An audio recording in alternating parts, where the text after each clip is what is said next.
মাদ্রাসাতে পড়তাম। মাদ্রাসা ছুটি হইলে হুজুর বলছে রুমটা ঝাড়ু দিয়ে দিতাম, তারপরে দরজাটা লাগাই লাইছে। ঘটনাটা বুঝতে পারছি, মানে আমি বাড়িতে ছিলাম না। বাড়িতে আসার পরে আমার মেয়ের পেটের উপরে হাত পড়লো আমার। পড়ার পরে আমি জানতে পারলাম, কিন্তু আমি তারপরেও শিওর না।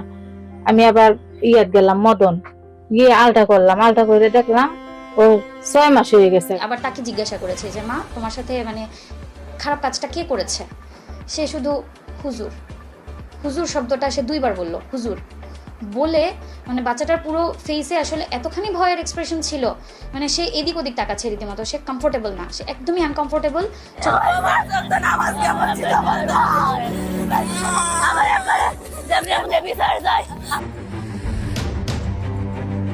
অপকর্মের পর 20 রাকাত নফল নামাজ পড়ে অনুতাপ, আড়ালে লুকিয়েছিল এক ভয়ঙ্কর বিকৃতি।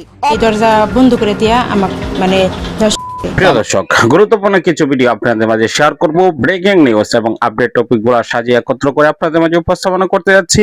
তাই অত্যন্ত গুরুত্বপূর্ণ এই ভিডিওটি একটি লাইক করে শেষ পর্যন্ত দেখতে থাকুন। আমি মাদ্রাসাতে পড়তাম। মাদ্রাসা ছুটি হইলে হুজুর বলছে রুমটা ঝাড়ু দিয়ে দিতাম, তারপরে দরজাটা লাগাই লাইছে।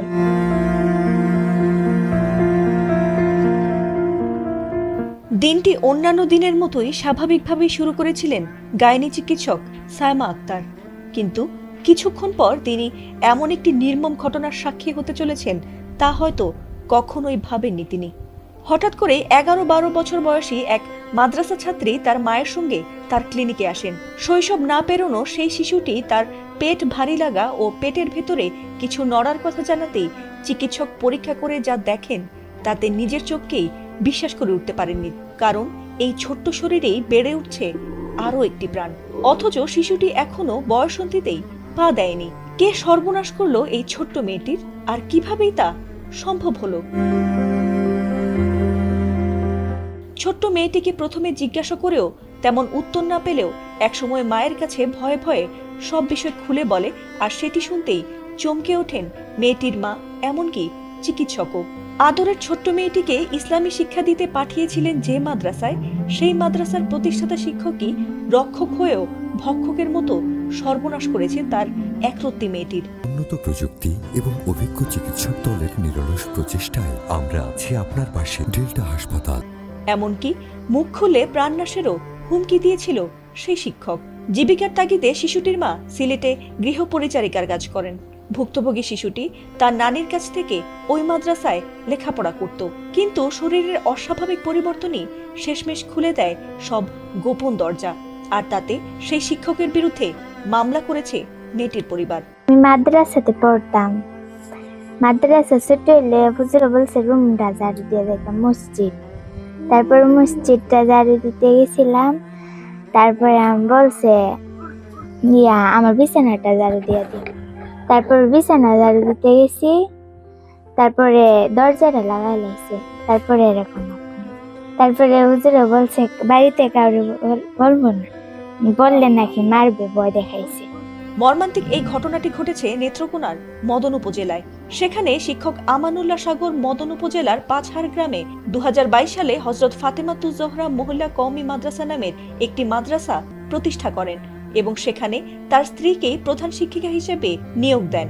অভিযোগ রয়েছে 2025 সালে নভেম্বর মাসে সাগর ওই মেয়েটিকে সেখানে ধর্ষণ করেন এবং বিষয়টি কাউকে জানালে প্রাণনাশেরও হুমকি দেন। পরবর্তীতে এপ্রিল মাসের 18 তারিখে ওই শিক্ষক ছুটিতে যাওয়ার পর আর মাদ্রাসায় আসেননি বলে জানিয়েছেন মাদ্রাসাটির আরেকজন শিক্ষক। আর ভুক্তভোগী ছাত্রী গত 5 মাস ধরে মাদ্রাসায় আসা বন্ধ করে দেয়।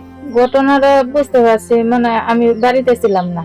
বাড়িতে আসার পরে আমার মেয়ের পেটের উপরে হাত পড়লো আমার।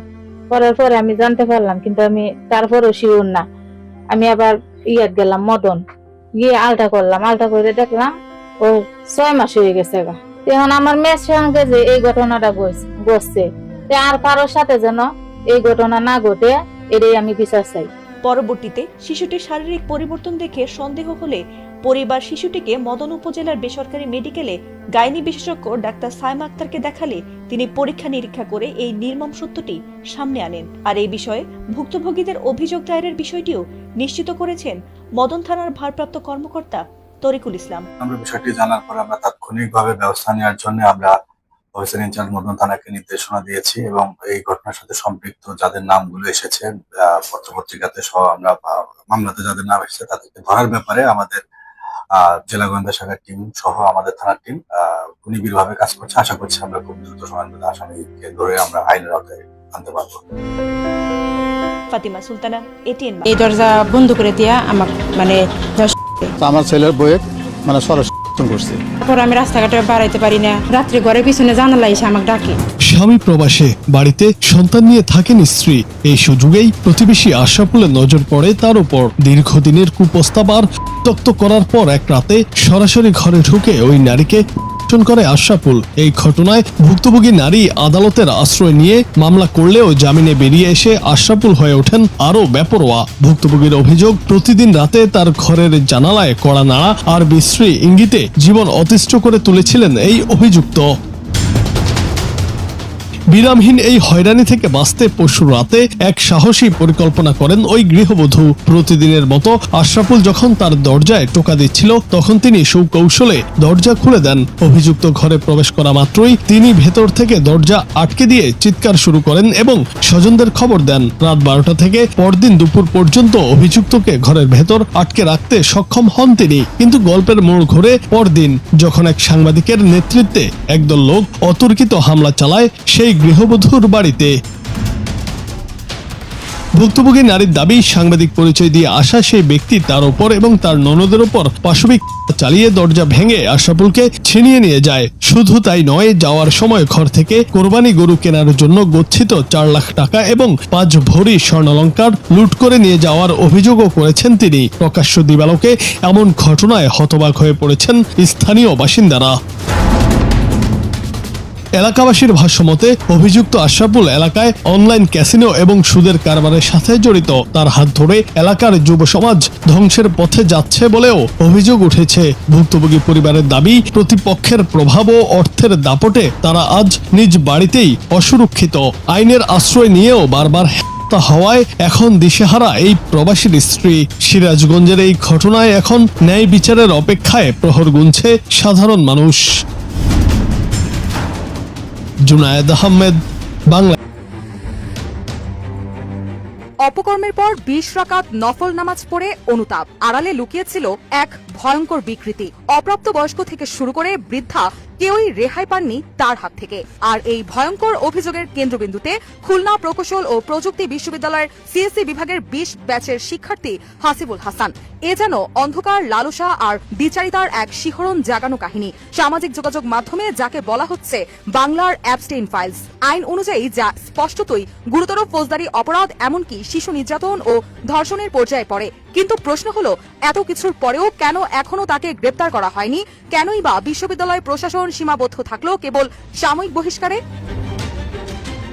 ঘটনার সূত্রপাত গত 24 এপ্রিল রাতে কুয়েটের একটি ল্যাবে ভুলবশত লগইন থাকা একটি ব্যক্তিগত গুগল ড্রাইভ থেকে প্রকাশ্যে আসে চাঞ্চল্যকর এই তথ্য। জানা যায়, সিএসসি বিভাগের 20 ব্যাচের শিক্ষার্থী হাসিবুল হাসানের ওই ড্রাইভে ফোল্ডারের পর ফোল্ডারে সংরক্ষিত ছিল একাধিক নারীর ব্যক্তিগত আপত্তিকর ছবি ও ভিডিও। অভিযোগ রয়েছে, এসব কন্টেন্ট সে নিজের কাছে ট্রফি হিসেবে জমা করে রাখত। সবচেয়ে উদ্বেগজনক দিক হলো, ভুক্তভোগীদের বড় একটি অংশই অপ্রাপ্তবয়স্ক ছাত্রী, যারা তার কাছে প্রাইভেট পড়তে আসত।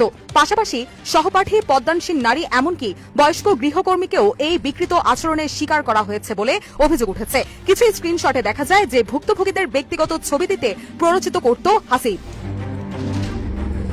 যদিও ক্যাম্পাসে তার পরিচিতি ছিল ভদ্র ধর্মপ্রাণ এক শিক্ষার্থী হিসেবে, কিন্তু অভিযোগ অনুযায়ী জিজ্ঞাসাবাদের মুখে সে নিজের অপরাধ স্বীকার করার পাশাপাশি দাবি করে প্রতিবার এমন কাজের পর নাকি সে 20 রাকাত নফল নামাজ পড়ে অনুতাপ করত। একদিকে ধর্মীয় কিতাব, অন্যদিকে আপত্তিকর কন্টেন্ট, এই দুই রূপে পুরো ক্যাম্পাসকে হতবাক করে দিয়েছে।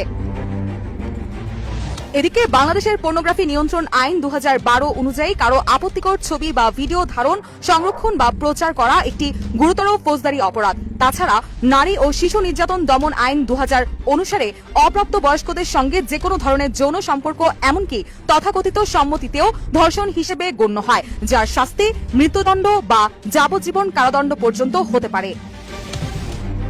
তবে এমন গুরুতর অভিযোগ ও প্রাথমিক প্রমাণ সামনে আসার পরও বিশ্ববিদ্যালয় কর্তৃপক্ষ তাকে তাৎক্ষণিকভাবে আইন শৃঙ্খলা বাহিনীর হাতে তুলে না দিয়ে কেবল সাময়িক বহিষ্কার করায় তীব্র সমালোচনা শুরু হয়েছে।